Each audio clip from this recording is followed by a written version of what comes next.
नमस्कार, मैं शालिनी और आप देख रहे हैं बेधड़क इंडिया न्यूज। आइए बढ़ते हैं आज की बड़ी खबर की ओर।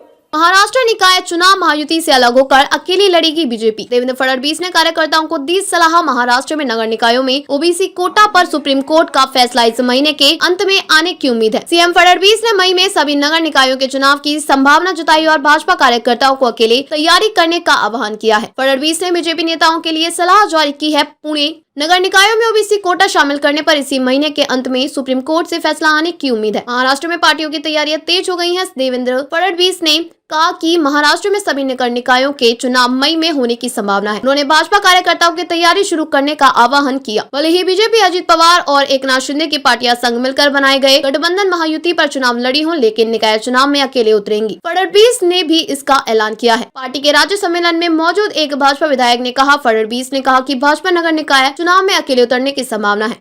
उन्होंने सभी मंत्री और पदाधिकारियों से स्पष्ट रूप से कहा कि भले ही बीजेपी अकेले निकाय चुनाव लड़ेगी, लेकिन वे महायुति सहयोगियों के खिलाफ प्रतिकूल टिप्पणी करने से बचे। एमबीए में फूट के बाद आरोप प्रत्यारोप। विधानसभा चुनाव के नतीजों में भाजपा को अब तक की सबसे अधिक सीटें मिलने के बाद विपक्षी गठबंधन एमबीए के बीच अपनी हार को लेकर आरोप प्रत्यारोप का दौर शुरू हो गया है। शिवसेना यूबीटी के राज्यसभा सदस्य संजय राउत ने घोषणा की कि उनकी पार्टी स्थानीय निकाय चुनाव अलग से लड़ेगी, जिससे कांग्रेस और एनसीपी एसपी को झटका लगा। महायुति के सहयोगी दलों के खिलाफ न बोले। विधायक ने कहा कि इस पृष्ठभूमि में भाजपा के शीर्ष नेतृत्व ने पदाधिकारियों से कहा कि महायुति का गठन व्यापक हित में किया गया है और हालांकि पार्टी स्वतंत्र रूप से चुनाव लड़ सकती है, लेकिन उन्हें एनसीपी और शिवसेना कार्यकर्ताओं के साथ अच्छे संबंध बनाए रखने होंगे।